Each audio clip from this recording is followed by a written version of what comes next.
As a footnote to our series on surviving a Sunday, I'd like to cover DCAs, or digitally controlled amplifiers. Technically, these aren't a basic concept, but they're something we make heavy use of here at Grace Church, and so you'll want to know what they are and how they work to make it through a Sunday here.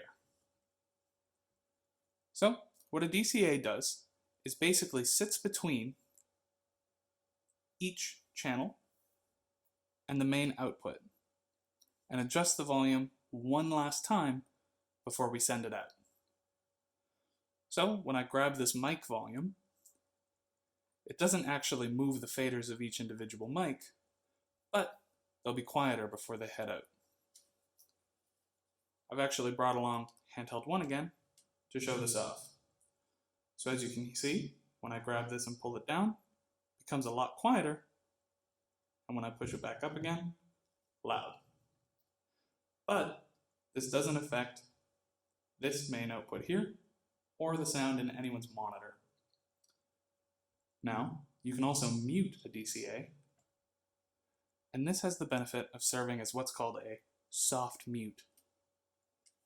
So the difference between a soft mute here and a hard mute, muting the channel itself, is that a hard mute mutes it to the main out, but it also mutes it to each of our buses.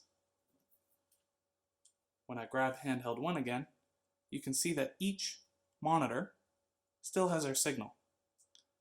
So we can use this, for example, to mute the band when they come up on stage and allow them to test their instruments and make sure everything's working without blasting noise of clanging strings and allowing them to, say, drop a guitar without a thunderous burst ringing through the auditorium.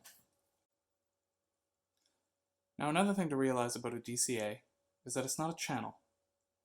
And when we try to click select here, it doesn't do anything. We can't select and adjust this because it's not a channel. It's only a one last pit stop before we get here. And select is actually used to add our devices. So if I hold select on our mics, we can see everything connected to this DCA group lights up its select as well. To remove a device from the DCA, you just click select on the channel while holding it down on the DCA. Super simple.